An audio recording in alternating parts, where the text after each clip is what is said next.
Weiter. Maseches Bava Kama, Daf Kuf Yud Daled Amud base, few lines before the Mishnah. We're in the middle of the wide lines, and that's a few lines before the Mishnah. I cordially ask everybody to shut off their phones, and if you need to get a phone call, please leave it on vibration. Okay, fine, very good. Thank you. I appreciate it. Very nice. Cheers, Leonishmas of Imir Menachem and Akiva. Usbas Shalom Sol Bas Moshe Lefuas So Esther Bas Gittel. No. Yudis Bas Rivka, Lea Bas Tomo, Esther Fuma Bas Shoshana Malkol, Atzolas, Avrom Moshe Ben Gittel. Avalo Yokut Soichoi. We're still talking here. The line starts with the Kilu. We start with the Kilu, and then we have two dots. The two dots, Avalo Yokut Soichoi. We said that if the person is after his bees, and yes, he does want to get them, back, yeah. So then the bees are inside someone else's domain, someone else's garden, someone else's field. What is he going to do? He wants to catch the bees, and that's his right. We decided that he is the owner for whichever reason. As we spoke before, we know that he's the owner. How will he retrieve them back from the bailim? So now, what's a simple way? You tell the other guy, the one who mistakenly holds them, give them back to me. If he refuses, if he gives you a hard time, then in this case, you can take the law into your hands. What can you do? Step all over his tomatoes or grains, take the bees, whichever way. You can take the entire beehive together, by the way, quietly, somehow, with the net. However you take them is a technical issue. It's not our business. And you go home, he's going to scream at you, you're eating my tomatoes or the tomatoes, whichever one. Then what? Then you pay him. You pay him, but the Eved, you're not mechaven to do nezek. You're just trying to get to your bees. And because he's not cooperating, then you do what you do. Now his papayas are all squashed. I'll pay for squashed papayas. And that's my choice to see, how, if it's worth it financially. However, we're now quoting the Mishnah that says, to mamish go and create nezik beyodayim, not in a derech agav, to cut the big branch that they're sitting on, and that is a way to catch the bees. You'll very sleathily go and cut the branch and take all the bees together on the branch. Maybe they're sucking the flowers there, the pollen, and that you're not allowed to do, because to be mazik the other person and mamish cut off the branch of his tree in order to take your bees, that's already too much. What will you do? I don't know. Go to Beis Din and deal with it. But to create nezik, cause nezik biyadayim, that no. However, Tanya says the Brisa, quoting an opinion that we saw in the Mishnah, arguing on what we just said. Tanya, Rabbi Shmuel ben Yochanan ben Broika argues on what we said. Oimer, and he says, Tnai Beis Dinu. It's one of the conditions of Beis Din, meaning when Bnei Israel came to Eretz Yisrael the first time. When was that? With Joshua, with Yoshua, and there was a Tnai Beis Din. One of the conditions, one of the rules that they created, that they established was, a person may go down to his friend's field, the koitzes soicho shel chaveroi is allowed to cut off his friend's branch off the tree, lehatzil es nechiloi, in order to save his swarm of bees. The noitel dmei soichoi mitoich nechilo shel chaveroi. The friend, the end bit tells you that the friend, meaning whose friend, the owner of the tree, of the branch, he's now screaming, hey, give me back my branch, and achinami, you'll be able to take the value, the dmei soichoi. Let's your branch is worth 100 shekel, you take those 100 shekel, mitoch nechilo shel chaveroi, from the swarm of bees. In other words, you want to keep the swarm of bees, and by the way, the swarm of bees is a very volatile kinyan, here today, gone tomorrow. So maybe the kinyan is not a full kinyan, it's only d'Rabbanan. Therefore, we say the branch, you deserve compensation for the branch that was cut off from your tree. Yes, you are. Yes, we'll compensate you. And you'll get to keep some of the bees. You want the bees, right? You claim, the bees is something that's flying around here today, gone tomorrow. What's this big? Why are you being so possessive about your bees? In a way, it's a little bit right, the one who has the bees temporarily. But Lamaisa Rabbanan did say it's a kinyan. So now, from those bees that the branch owner, you covet those bees so much, you'll keep bees worth 100 shekel. Let's say all the bees together worth 500 shekels. The branch that Reuven, let's say, cut off from Shimon's branch is worth 100. So now I'll take bees, my bees back 400 shekel worth, and on the branch, and you'll get to keep 100 shekels worth of bees in your domain, and that's the way we sort it out. But l'chatchila, I am allowed to, yes, go and cut off the tree, and soon we'll know why. Meaning, he argued on Tanakama. He argued on Tanakama. Tanakama said you can't make a ma'aser nezik, mamish, to cut off. You don't do such things. And he says no. He says, he says, yeah, that's one of the conditions that Yeshua said that people, yeah, they may do that. The Tnoi Bezdinu, another similar case, let's say a person, they bumped into each other, a person, yeah, came with a barrel of wine, and his friend came with a jug of honey. Now, the honey is more expensive than the wine, and that's the assumption. I don't know if today it's true, depends what kind of wine, eh? But now, which means, let's say the guy that came, yeah, you meet your friend in the crossroad, the friend had an accident, you came with your barrel of wine, and you're okay. Your barrel of wine was not damaged. It's nice, beautiful Chardonnay. And now your friend, has a jug of honey worth more than the wine, and there is a big crack in the jug. So now the honey is not so slowly and not so surely dripping down. Now it's your responsibility as a yid helping another yid. You have to pour out and spill your wine out of your jug, out of your barrel, in order to make space, make room for his honey. I lost my wine. I was a big Robin Hood over here, a big Superman, and big Meister Nefesh. What did I do? I gave in my wine for his honey to be kept by me.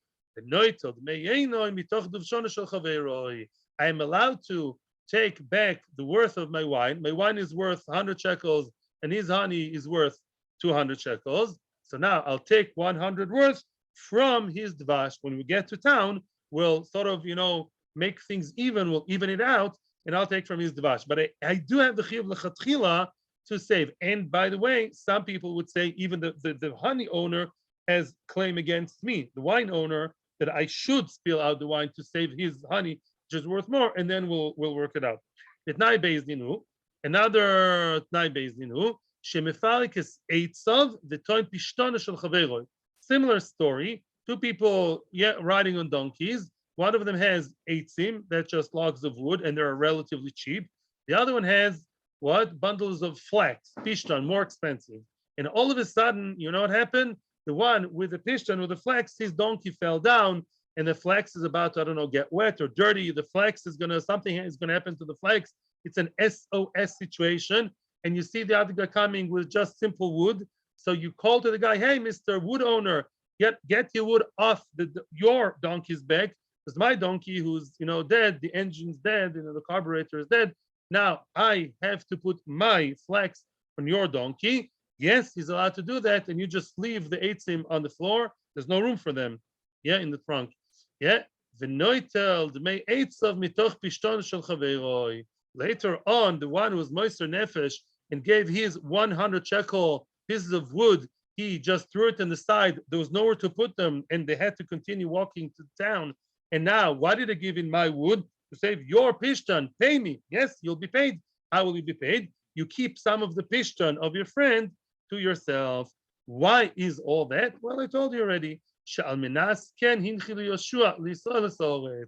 Yoshua was manchil, when Yoshua split the land and gave the land, bequeathed the land to Bnei Israel, and he said, Reuven will be here, and Shimon will be here, and Yehuda will be here, Levi will not be anywhere, So then what? Then Yoshua said, I'm giving you the land with certain conditions. Most of those conditions, if you remember, that was in Merubah, the end of Merubah, was to have, I would say in the verbal way, a friendly, neighborly relationship.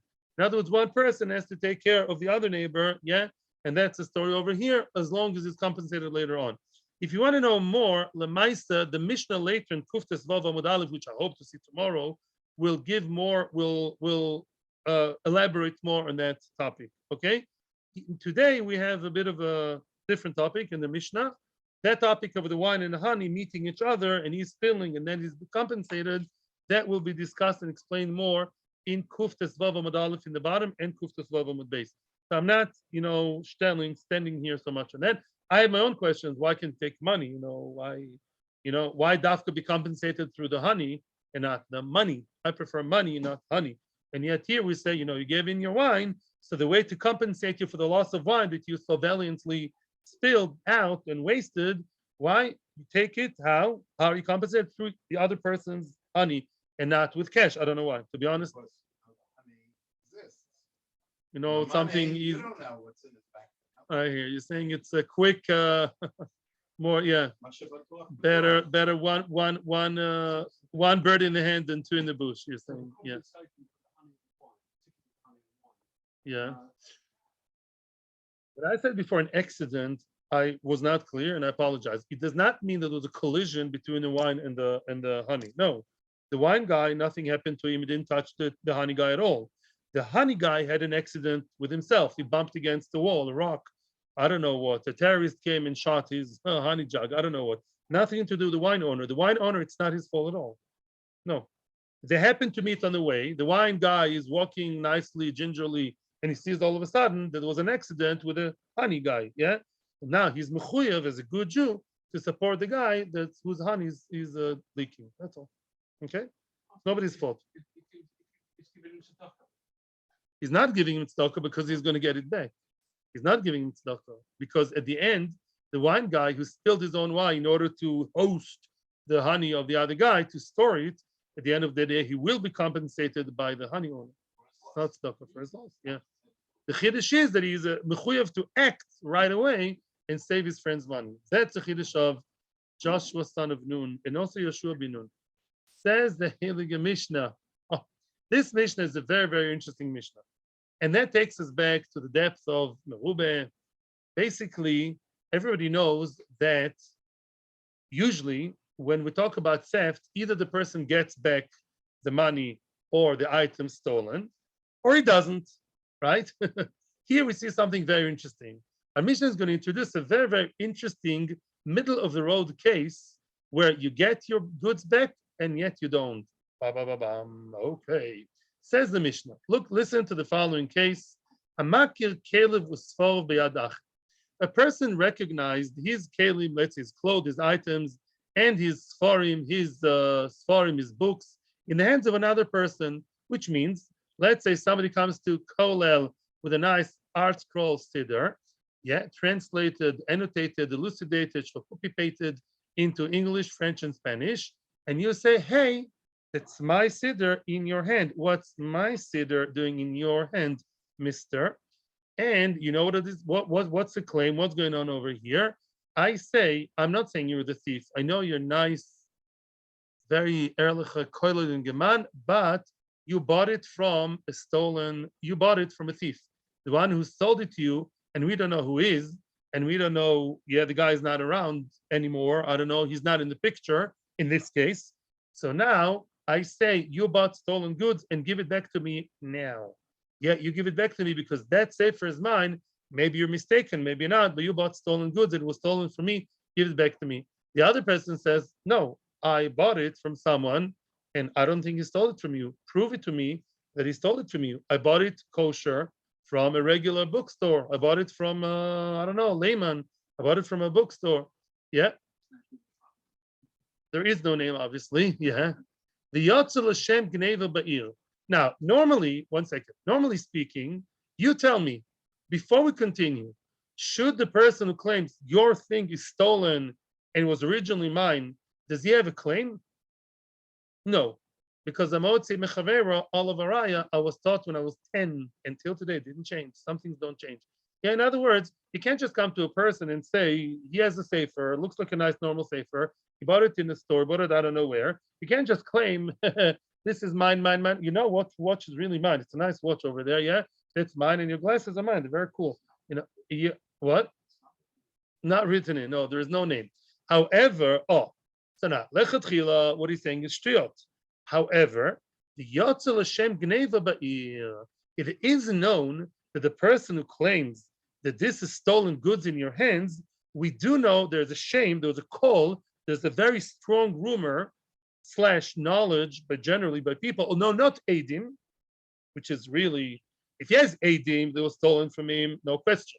But there's no Adim, but there's a call, there's a voice, there's a strong rumor that this guy had a theft in his house some time ago. And later on, the Gemara will say that we even know that Sforim was stolen from his house. That changes the picture. Yeah, in other words, we're not sure it was stolen, but it's very likely that this is one of the stolen goods because we know there was a theft. Although the Gemara will discuss that too. Plus, the Rishonim say, and I thank Mechavrusa for telling me that there are Eidim that it was his. Oh, in other words, on one hand, there are Eidim that article Siddur, the French, Spanish, and Portuguese, that article Siddur was his once, that one with a little wrinkle in the side, yeah, with a dog-eared. On the other hand, a person who holds a chayfetz, yeah, doesn't make a difference. It used to be yours. I bought it. You sold it. Now you are a liar, says the one holding the siddur. You sold your favorite siddur. Now you regret it. And you're using me because you're exploiting my tmimus, my innocence, because I don't know what's going on. You sold it on. The other guy sold it to me, your nice antique siddur. And now, because you regret it, you're using you're exploiting my weakness, and you're approaching me. However, if there was a shame, there was a call, there was a rumor that kind of item was stolen from him, then what? Listen to this. We find a middle way. Yishovel lokeach kamanosan. The lokeach has to swear, make a shvua, how much you paid for the seller. We don't know if the seller is a ganav or not. That's a question. We assume it's a ganav, but we don't know. So you have to swear how much you gave, the yitoil, and then listen to this. You know what you have to do? Basically, the siddur, the sefer, the whatever, goes back to the claimer because we believe the call. We believe the call. We believe really the rumor is so strong that this kind of siddur or very similar was stolen from his house. And therefore we assume that the way it passed from A to B to C was not kosher. However, he pays him back. Who's paying who? The balabais, the claimant, the plaintiff, the toveya has to pay for the siddur. I want my siddur, sentimental value. I got it from my Zaidi, from my bar mitzvah. I want that siddur back. But if the siddur was worth 500 shekels, the claimant has to give 500 shekels to the one who's holding the siddur, to the buyer who's currently holding it. That's a very, very interesting middle of the road. Why is that? One reason is, says Rashi, and later on the Gemara, if we'll get there today, takona sashuk. What's takona sashuk? It's a takona. Me'ikar din, because there are edim that the siddur was his. And there's also big rumors that siddur was stolen from his house. So there's a lot of weight, a lot of value to what the Tovea says. He's not stop coming here, that's mine, that's mine, that's mine. And therefore we believe him. However, takona sashuk means we're still concerned. We don't have edim. We're not 100% sure that it's his, right? And therefore, we say, takona sashuk means it's a takona. We establish something for the favor, for the benefit of the market. If people will buy Sfarim, and then other people can claim back from them, that's mine, even though they sound plausible, and they have like an 80% proof that it's theirs, if you just take it back from the buyer without compensating him, people will not buy anything anywhere. Yeah, I'll buy that, I'll buy this very precious tea bag, yeah. And what will I do? And then another person will claim it's my tea, and there was a theft and there was a thing. Because we're not 100% sure, and we want to keep the market going, not deter people from buying, we say takona sashuk, and we say that he should be compensated. The buyer should give back the actual item, and in return should get the money. I would not appreciate questions now, because if we get to the Gemara that actually explains it, that was just a very general overview of the idea, unless you have a very technical question. But let's first finish the Mishnah. Being love.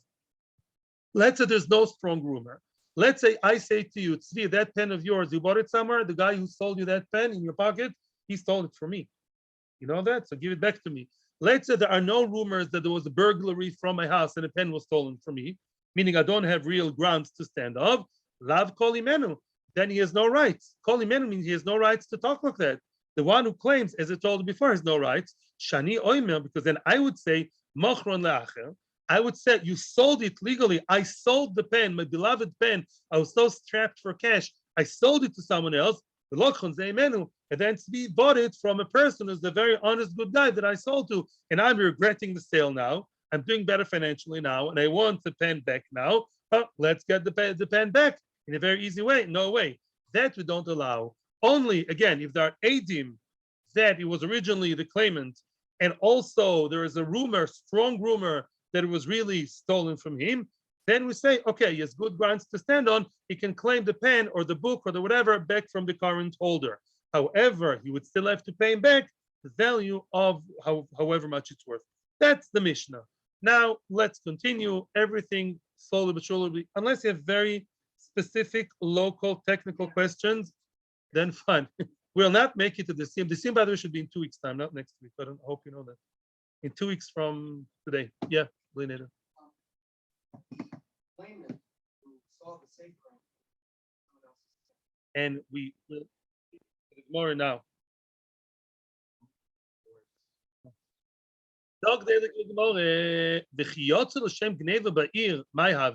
Who cares? My Havi. Who cares that there's a rumor that this guy had a burglary in his house? Lechush, let's be concerned this way. Dilma, maybe Zabninu, maybe really that guy who is now claiming back the siddur or claiming not back the siddur, he sold it legally. Vehu knew kamapik shmo. He himself is creating the rumor. You know how rumors are created? People who hate each other or people have interest against each other. He's not stupid. He sold it legally. Now he's really missing, like a Chashverosh and Vashti. The morning after he misses Vashti, he's missing Lahavdil Siddur or his favorite tea mug. And now he's not stupid. He's creating rumors, telling everybody in Facebook, Twitter. I don't know these things. Baruch Hashem, I don't know WhatsApp's all over the world. Oh, there was theft in my house. There was theft, and everybody believes him. There's a theft. Everyone likes the theft. Whatever. He created it. Why do you believe rumors? Rumors are sheker. Omar Rav Yudah Omar Rav. No. It's not an empty rumor. Kigoin Shabal Bnei Odom B'toch Beisoy. We know that there were people who came to his house at night, as we see later on. The Amud v'hifgin balayla. He made a hafgana at night. Doesn't mean hafgana like we have today, a demonstration. He shouted at night. He started screaming in the middle of the night. The Omar, and he said, Nignevu Kelai. In other words, it wasn't stam him, writing in his smartphone, all kinds of things. Actually, we saw him shouting in the middle of the night, oh, my goods, my objects, my stuff was stolen. And yeah, we saw some commotion at night. Greg the Gemara, so what? The Gemara is still being very cynical. Paul Shekain, Ilamotza, even more. He's making a bigger show. He's making a bigger show. Yeah, in other words, he's mischaret. Yeah, he's sad for the fact that he sold and he regrets the sale. He's not stupid. He's not starting an email thread. Everyone will realize he started it. He started shouting. He's just making a bigger show. That's all. And in the night, he got up with his pajama, made a whole maisa with a loudspeaker. Rav Kahana, Rav Kahana explains it and finishes off the statement on behalf of Rav to answer our question. We saw a whole tunnel, Gaza-style tunnel, an entire tunnel coming from under his house, into the outside world. Yeah, that's already something more substantial. We also know, meaning not just him, there are other people, neighbors, quite a nice number of people, even not specifically Reuven Vishima the Edim, but this whole crowd of people, people that came to his house to sleep over. He was a nice guy, made a sleepover in his house. Yeah, some guys were hosted overnight. Yotsu, and we saw them coming out. The anbur kerois. That's a new word for me. Shel kelim al tzafem anburkos are bundles. We saw those people that slept in his house, probably betrayed him, and we saw them leaving with real stuff on their backs, with like the proverbial picture of the thief with a sack on his back. We saw them leaving his house, and we saw Machteres, and not just his imagination. We saw that happening. Now we don't know if they stole or maybe the stuff inside was theirs, but we saw Machteres. Regular people don't dig tunnels unless they're terrorists or thieves. Yeah, and not only that, the Hakoil Nignevu Kelev Shel Ploini. Oh, and everybody's saying, oh, his stuff was stolen, which means it did not start by him. Yeah, when we check the email thread or the Facebook whatever page, whatever they have there, it was not something that he started. We saw, who's we? The people, even if it's women, children, men in general, we saw, generally speaking, that there was a tunnel, there were people living with a bernakois, with stuff on their shoulders, and people in general saying, oh, Miskan Ploini, there's a burglary in his house. That kind of rumor we believe and we allege and we connect the fact there was theft in his house and there's a big rumor about it, not started by him. We connect that to now his current claim. Hey, that book was stolen from my house. then we believe him. Frag the Gemara, still, the Gemara is being very cynical and very methodical over here. How do you know? The Dilma, Kalim Havu, Sfarim Lo Havu. Maybe what they stole was Kalim, were dishes, were objects, were, I don't know, candlesticks, and Kalim in the Gemara also means garments, not Sfarim. Just because it was a theft regarding X doesn't mean that he can claim Y. He's claiming the specific article Siddur, yeah, with translation to Swedish. And you're telling me that there was a theft, maybe they stole something else. They stole these cookies and cakes. No.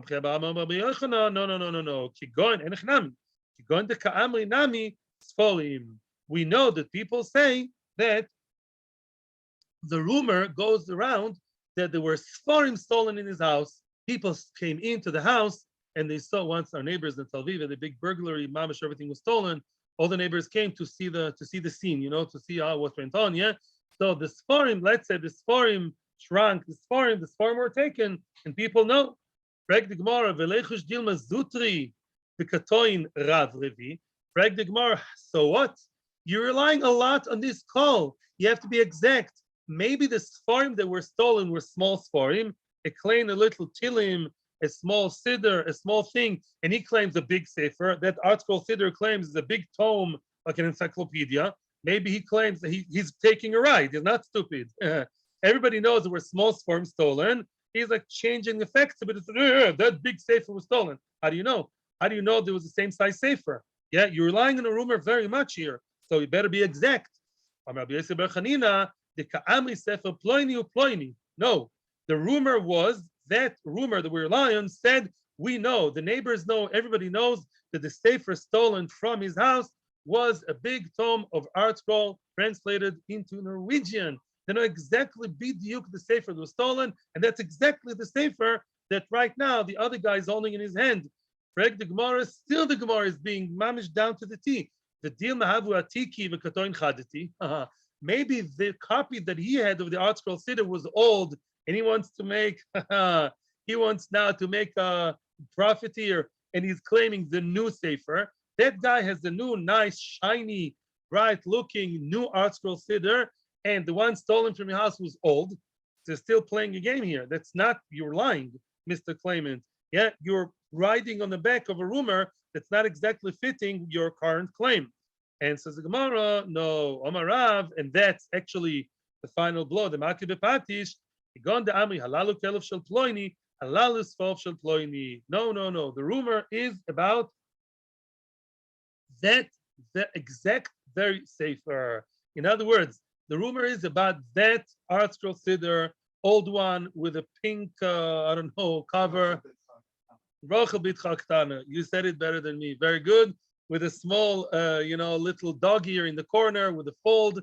Everything is clear that it was his. We don't know that. Now we know that what? There's a rumor that was stolen, not Adim. In other words, rumor is not as good as Adim, but the rumor that did go around and was not initiated by him was about this particular kind of Sefer. Now we don't know if it's the same one, but it fits the description exactly. You could have two articles Sidurim, both of them pink, for women, and both of them with a small fold in the corner. That could be. We don't have Adim. But if the call is so strong and so precisely fitting the description of what he's claiming now, then we say we believe the rumor, although he has to pay, but Begadol, the rumor is believed. Okay, very nice. Frag the Gemara, 3 lines from the bottom of the page. Frag the Gemara, here is the new question, a new thing. Frag the Gemara asks me, Omar Rav Hachi, is that so? Would Rav say that a person who stole from another person has to pay? Listen to this. Rav says that Ganovim don't have to pay. Woo! What? Let me explain. Rav says as follows. I'll read it inside and then I'll explain. Rav says Rav, Ba b'machteres. There's a whole area in halacha that's discussed extensively in Sanhedrin, Ayin something, yeah.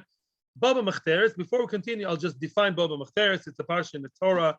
Bava Machteres is that, let's say a person came to someone's house in the middle of the night, and the person who's being burglared into, the owner of the house, got up And American style, this is very American, this scenario. He pulled the gun that he legally owns, yeah, in all states, some states, yeah. And what? And he pulled the gun and he killed the Ganav that came to his house. So what do you do to the one who got up and killed? Nothing. The one, what? The owner of the house can say, I protected myself. What do you mean you protected yourself? Mapitom, the guy just came to steal some candlesticks. He's a druggie. That's all. He just needs cash quickly. He's not really looking. No. Says the Gemara, no. The Baba Machteres knows when he comes and he initiated the first move in the story. He also has a gun. We assume, we highly assume, because he knows that if he's not quiet enough and he didn't put the spray, like they do, to make sure everyone sleeps.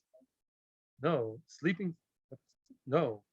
In Ganovim Kam, I know in Israel, Oleinu, it happened that they spray the entire house with like a sleeping spray. Yeah. No, I don't know. Yeah, I'm not so experienced in stealing. I never burglar into anyone's house. I don't know if you know, but that's a secret. I never really did actually. Such a nerdy guy. So then, the kid said the guy who came to burglar to steal, he's prepared for the scenario. Balabais may get up and pull the gun, so he came to kill or be killed, hopefully killed. Mimela, since the Ganav is also potential roitzeach murderer, Mimela, the Balabais is called protecting himself. Okay, very nice. Doesn't have to do with us. Believe it or not, what we're going to see now, unbelievable, is a very, very interesting Chiddush application of our Korean friend. It's a nice Korean, not North Korean. Kimle, remember Kimle? He's from Korea. Kimle b'derabba minei means what? That if you do something, an act, and while you steal, you're chayav misa, right?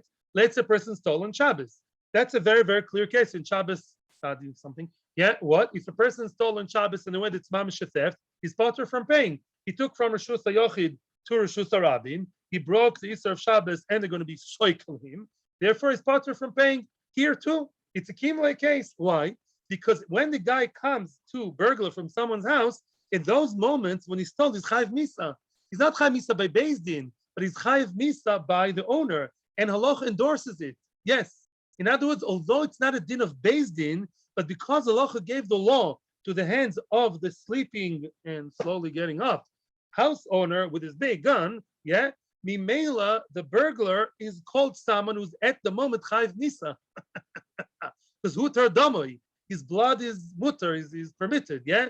Mimela, look at Rav, says don't look at me, Rav, Baba Machteres, a person who came in the form of Baba Machteres, Venot al Kelim, he took out the kelim and managed to escape before Baal Bais woke up. Patu, he's patu for paying the kelim. My time, memtes. My time, v'dami kananu. He bought it. Dami means over here, not money. Dami means blood. He bought it with his own blood. Just like a person who steals on Shabbos doesn't have to pay because the payment is the fact is chayiv misa. At those moments when he risked his life, what a courageous ganav. And Halacha says that his blood is mutter, and any given moment while he's burglaring, whatever, stealing from the house, you're allowed to shoot him, boom, boom, boom, boom. Mimele, any given second, then he's called a chayiv misa. Mimele is butter from paying on the kelim. Mimele, how can Rav say that in this case, if it's really true, that what did we say? Machteres, remember? We said there was a machteres. They came into and out of his house through a machteres. In other words, the mamash were like digging. It's not a ganav who, let's say, there's a big party of 500 people, and he quietly stole like a little golden $10,000 golden statue from the owner and slipped it elegantly into his jacket without the cameras noticing. Yeah, that's not the case. The Baba Machteres is risking his life, the courageous guy. So what? He's potter from paying. Why are you saying that the second guy has to pay you? Even the first ganav is not mechuyev to pay you. The Geneva is potter from payment of any shape and form. And says the Gemara, no. Hanimili, that is true only the Kananu b'machteres, the person who originally arrived in the house, b'machteres. Remember what the case was, my friends? These are people who were by him in a sleepover. I learned this term from my teenager girls, yeah? A sleepover. He hosted nicely people in his house. They did not come in sneaking and risking their lives. They said, hi, what a nice house. We're guests. We're on a pilot trip from America. Want to make aliyah. We love everybody. And then on the way out, they stole. Yeah? Get it? So they did not risk their lives as they came in. They came in b'chovot gadol. He gave them the whole basement to sleep in. Those people are not called Baba Machteres. So again, Hanimil de Kananu, when did he actually buy the object and he doesn't have to pay back? The Baba Machteres, when he snuck into the house in a dangerous way, and the Balabais doesn't know him and would kill him. So he'll kill him back. The Mikorim also nafshe l'ktolo. Mikor, right from the start, it was moister his nefesh to be killed. He knows he may be killed, so he doesn't have to pay. Avalhani, those people who just came in there in a very sly way, but not Baba Machter, they know they're his friends from yeshiva. He never knew they were Ganovim. Because they were not moister nefesh to be killed, because at no given point would he pull a gun at them, right? Only in the morning or late at night, he woke up after they left and he saw Shoid Veshever that half his house is gone. There's no confrontation moment, not even a potential confrontation moment. Mimela what? They're not called Baba Machteres, and Mimela they gotta pay.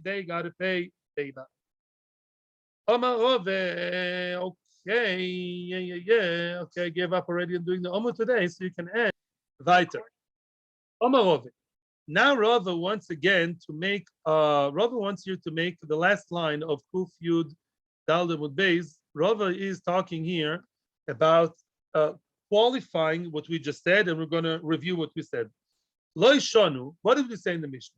Let's review the Mishnah in a minute. What did we say? I see that whatever of yours, that kippah of yours, and I say this is my kippah, and you bought it from the kippah store. No. The kippah store stole it from me, and you bought stolen goods. What you have now is stolen goods on your head. So when am I believed in such a kivyochel ridiculous taina? If what? If there are rumors, strong rumors, that there was a kippah stolen from my house of the same size, color, v'chule. We don't have the same item, of course, but it's the same kind of item, same description. Then, if I have a call and plus adim that there was such a thing by me in the past, and it's been stolen from me with a call, not even adim, that's good enough to take the kippah off your head and give it to me, and I'll give you back the money. The kippah costs 20 shekels. Why do you have to give it back the money? Takonis hashuk. We're scared that lemaisa, because remember, the buyer we assume is innocent. Even if he bought it off a stolen goods store, he didn't know it was stolen. So we don't want to hurt the innocent people, to be very simple, and therefore you will get your money's worth, but the kippah will go back to me because I want the actual kippah. Omar of it. That is true. Lo shonu ela balabais also limko kelov. Let's say there's a balabais who many times sells his stuff. Some people are always at eBay, Yachtaim. They like to sell everything they have. Right? A lot of second-hand goods. Some people always sell stuff and they sell wheeler dealers. So if it's a balabais who's likely to sell his goods, then we say, wait a second, you are very likely to sell your stuff. Because what did the guy with the kippah on his head saying now? You did not, it was not stolen from you. You sold it. That's a counter claim, right? Of the one holding the object. You may have rumors and shroomers, but Lamaisa, I claim that you sold it. You sold it, right? And I bought it from the one you sold it from, and now you regret it in a very ugly way. You want to take it back from me. Says Rove, Lo shonu balabais also limko kelov. If this balabais is likely and very prone to selling his kalim, so now we say you want to prove against your own chazakah that this item was not sold but stolen, then you have to prove very, very well that the rumor is not about general theft. The rumor is about that same art scroll siddur, pink one with a teeny thing in the corner. Then we'll believe you, because otherwise it's very likely that you sold it and was not stolen, like you say. Ava, you see the flip side, we'll get it better. Let's say it's a kind of guy, he never sells secondhand stuff. Yeah, he either gives it to tzedakah or he's a hoarder. He never sells things. So then he can say, what? You're telling me that I sold it? I never sell anything. My neighbors know I never sell. And there was theft in my house. You make the two and two together. Selling, I hardly ever sell my used stuff. Theft, there was theft. In such a case, we don't have to be so medakdek. We don't have to be so particular, says Rashi, to know that the theft was on that pink art scroll siddur with the corner. As long as we know that it was a sefer in general, it's good enough. Get what I'm saying? In other words, if it's likely we're tipping, we're playing here the scale of seesaw. How likely is it that it was stolen versus how likely is it that it was sold? That's the question. That's $1 million question. So now, if you're a type of guy who what you sell, mister, you're saying that was stolen. There was burglary in your house, but like you always sell things to everybody. Everybody knows that. You want to outsmart that? You want to outdo that? Prove to us, show us your neighbors all over town that talk that that particular article siddur with the pink with the thing, only then we'll begin to believe you. But if the person is not such a wheeler dealer, he doesn't send. He's not in Yad Shtayim, not in eBay, Shmibay. He never sells things. No, almost hardly ever. Then the scale is higher. The real was stolen. Then, as long as we know that something like that was stolen, is good enough to believe the theft version, because by statistics it's more likely. Now, you say the guy never sells. Maybe he needed the money and he sold. Even the guy who hardly ever sells, maybe he's strapped for cash and therefore he did sell. That's it. Very good. Says Ravashi, for that, it's enough to say there was theft in general. In other words, we're not saying the guy never ever sells.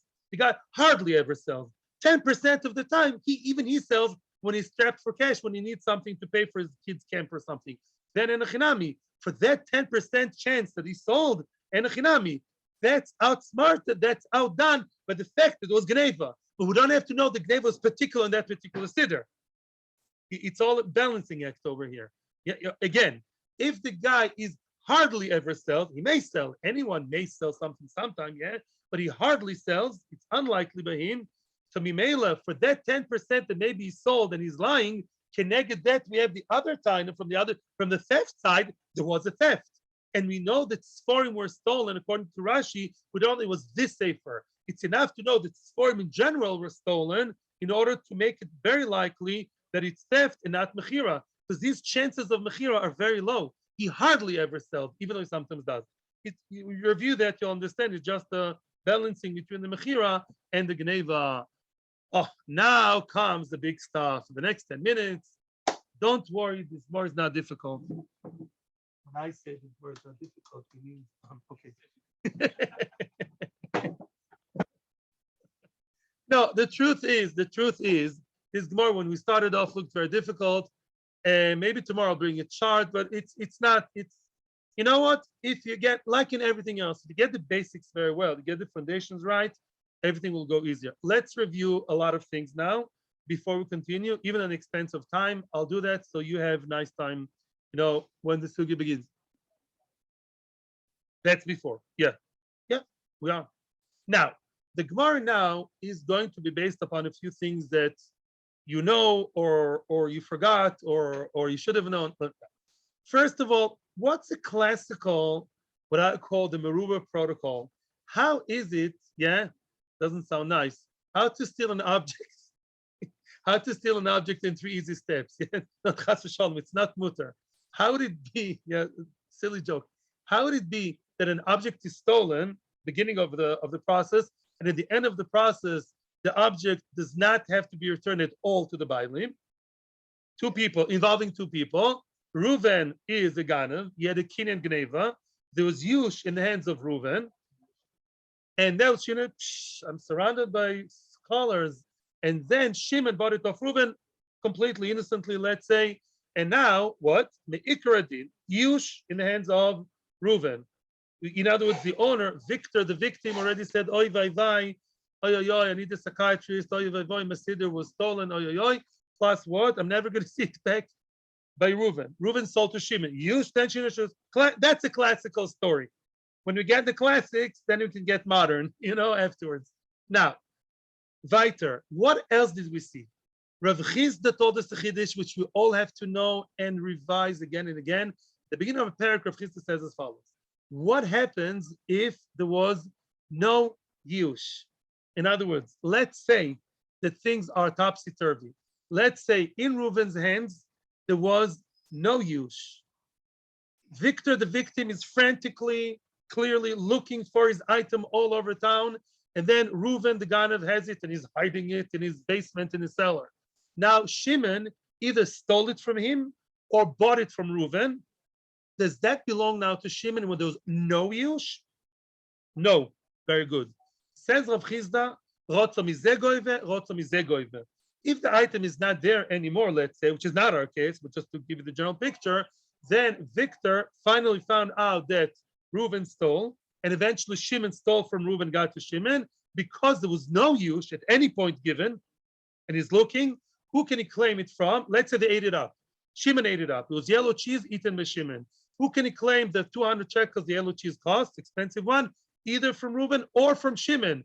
What Shimon can say, I did not steal it from you. I stole it from Reuven. It's none of your business. As Rashi says, the Gemara says in many places, La ba'advarim didiyat.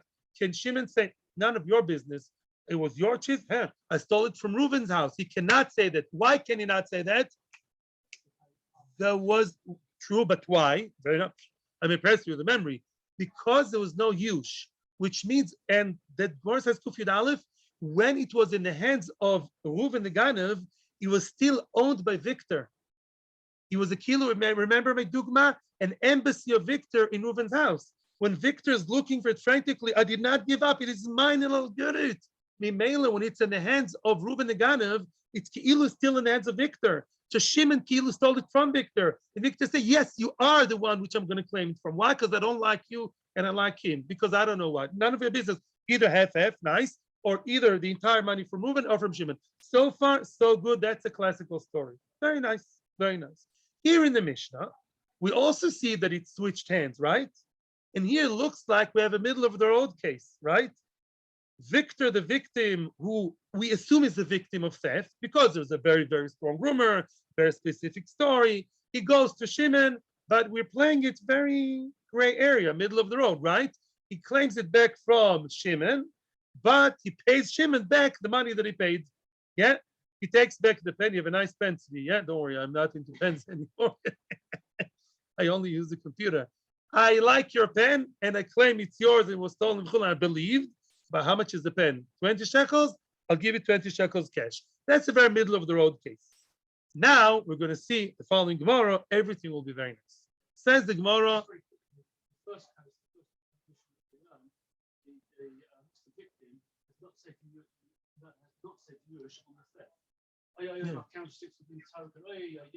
Right, you did not. You did not. Yes. I would like to point out also in the first case and also in the Mishnah. Thank you, Ellen. You're being very, very good today. I'll send a note to your wife and make her feel better. In our Mishnah, there was no use. In our Mishnah, there was no use. Otherwise, what are you talking to Bechlal? Even if you write you was stolen, schmolen. If we can prove there was use when he was in that dubious store, which was stolen, not stolen, even if he was stolen, it was use and Chino Shus. Go home. That's for sure. Thank you, Ellen. It was an important reminder. In the Mishnah, there's no use. Okay. Now comes the Gemara. Now listen, this Gemara is really not so difficult. It's just a machlokas amaroim, and that machlokas amaroim has 4 different ways to be interpreted, but they're not difficult. Yeah, it's one machlokas amaroim. That's going to be the title. Chart may or may not be coming soon. Yeah, machlokas Rav and Rabbi Yochanan. Rav and Rabbi Yochanan were early amaroim. The Rav was the earliest one in Bavel. He moved to Bavel. And Rabbi Yochanan in Eretz Yisrael. And then there are later amaroim, 4 of them, who explain the machlokas in 4 different ways. But if you know the basics of Bava Kama, which you do, it will really not be so difficult for you. I promise. Yeah, yalla. We have 3 minutes to go. Itmar. Gonav umochav. Let's say a person really stole. We know in the back scene, we are the producers of the movie. We know really that there was a real theft, and the thief sold it. V'achakach hukar ganav. Opa. Different to our Mishnah. Remember that. In our Mishnah, where's the ganav? Where's the guy who bought/stole it? He's not around. He died. He moved to Papua New Guinea. He's not in the picture. We never found him. We don't know. There's only dealing between the first guy and the third guy, so to speak. Our case, our machlokes is what happens if we know who the ganav is. Let's say we know who the ganav is. Yeah, the detective, the FBI, they really managed to find out. They find the what? Really, Reuven, Victor. Victor's the victim. Okay, Victor the victim. Victor the victim is right. Yes, he's right. We caught Reuven, the thief. Here he is standing in court, and Shimon bought it from Reuven, possibly innocently, possibly. But Lamaisa, we have now 2 people who are the bad boys to one extent or the other. Reuven the ganav is right in front of us. and Shimon, who bought it from him, who claims they didn't know. That's the scenario. That's the chessboard. Yeah, there's Victor facing two people in the police, in the court, and wherever. Reuven, who's for sure a Ganav, no question about that. No question. It's a Ganav, as opposed to the Mishnah. Last Shimon, who bought it from him. Bam, bam, bam. Here comes the big machlokas. Here we go. Rav Mishmed Rabbi Chia Omar. Rav quoting Rabbi Chia says, Adin im Arishon. Very misleading words. Adin im Arishon doesn't mean the Rishon is right. Adin im Arishon means the second guy is off the hook. And since we know who the Ganav is, I'm being very general now. Since we know who the Ganav is, Shimon can say, I'm going home. I'm going home, nothing to do with me. And what? Adin im Arishon. Now, by the way, I'm not saying there was no use. That will be discussed later, yeah? The Din im Arishon, you can only deal with Reuven. He's the Ganav. Reuven is a thief. I did not steal anything, anybody. And therefore, you have to deal with the first guy. Now, you can ask a question. If the sefer is in the hands of who? Of Shimon, what are you going to do? Then Shimon may say, listen, you get it from him. He may get it from me. Reuven is the one in the hot seat. Maybe Reuven will convince me to get the book back to him and give it to you. But Lamaisa, I'm not mechuyev anything at all. The din, meaning the claim, the taina, the fire goes only in the first guy. I'm not explaining why on purpose. You know why? Because we'll have 4 different explanations by Maroin. Akiva Tachto doesn't have to give explanation when there will be 4 of them. Okay? Just accept now the facts. According to Rav, the hot seat, the focus, the red alert is on the first guy, the real Ganav who was caught. The second guy says, I'm going home. Bye. Now, that, please, Rav. Rabbi Yochanan Mishmed Rabbi Yanai Omar Adin Ima Sheni. Rabbi Yochanan says on behalf of Rabbi Yanai, the din, the claim, the fire goes on the second one, also the second one. Of course, the first one is chayev, similar to Rav Chisda. Rabbi Yochanan is very Rav Chisda fan. We see right from the start. There are 2 people involved, right? And let's say there was no use. And therefore, I can claim I'm Victor, the victim. I can either go to the first or even to the second. Yeah. So l'choira, that so far that's a statement.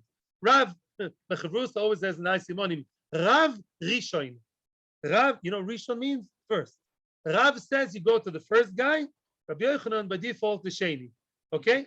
Okay. Now, Amar of Yosef. One more line. Loi pligi, says Rabbi Yosef. What's a kiva driving you crazy? Rav and Rabbi Yochanan don't even argue. They spoke in 2 different realities, 2 different cases. Khan lifnei yush. They both believe who? Rav Chisda. They both believe Rav Chisda concept of go to the first or the second. Khan lifnei yush. Depends. Was there yush? Wasn't there yush? Khan lifnei yush adinim hasheni. Rabbi Yochanan spoke in a Metzias when there was no yush. You, Mr. Sheni, says Rabbi Yochanan, you stole it or even bought it or even innocently bought it. From who? From Reuven the thief? You bought it before yush. What did we say? If it got to your possession before the Baalim was miyuash, it's as if you stole it from the Baalim's house. You, Mr. Sheni, I'll claim it's from you as much as from him. And Ellen reminded me, oh, you can go half-half. But the Sheni is not off the hook because it got to your possession, Mr. Sheni. He may be innocent and nice. He just moved to go half a second ago from the Kolol in Alabama. We love you. But Lamaisa, it got to your possession when? Before yush. You're mechuyev to give it to the owner as much as the first one. And I actually want to deal with you because I want the safer back. And I'll deal with you. And if I feel like, I'll go to the first one. It can. Le'achar yush adinim harishon. And Rav never argued with that. Never argued on that. You know why Rav says you deal with the first one? Because he spoke achar yush, avada, lu yitzuyar, that we can prove that Shimon entered Reuven the Ganev's store. He has a sign on the door, Reuven the Ganev's store, Reuven the Ganev.co.il.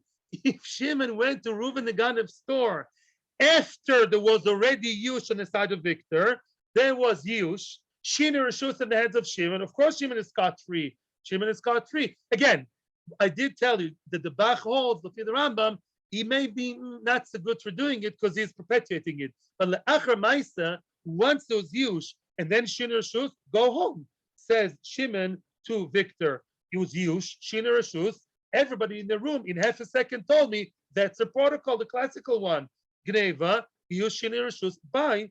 The first one, oh, he's a terrible, filthy thief. You deal with the Rishon, not with the Sheni, which means that, the Gemara says, I don't have to say it, the explanation number one says, Beidim, both Rav and Rabbi Yochanan both hold of Rav Chizda's concept. What did Rav Chizda say? What's Rav Chizda's secret? That if something got to the hands of a second guy, either the thief, or as a buyer, or as a grandmother, or as a yoresh, by the way, or as anything, if there was no prior use in the hands of the first ganav, the second guy is as mechuyev as the first guy. Nobody's blaming you. Maybe a nice guy, maybe a mistake, but you have my thing in your hands. As long as use didn't take place, it's my stuff by you, Mr. God Torah. And Lemaisa, now you got to pay it to me, either first or second. And everyone believes that. Isn't a very simple sugya? Beautiful. That is the first explanation of the statements of Rav versus Rabbi Yochanan. And who's the one saying it? That is of Yosef. 3 more explanations tomorrow. It's Hashem, and life is so good. Baruch Hashem. Thank you very, very much. Again, I'm inviting everybody here warmly and cordially to my house. Lachish 40/6. That's not the other siyum. In 2 days' time, Wednesday night, you work in the evening. Sorry. But if you can, Wednesday, 7 o'clock in the evening, a fleshig meal. Yeah, and it's going to be all in Hebrew. Oy, oy, oy, oy, oy. But besides that, it will be nice. Mirza Hashem, I'm finishing Chas Mishnais. Thank you very much. Atzlocho Rabba, have a great day. Atzlocho Rabba, and thank you for everything else. Questions are well.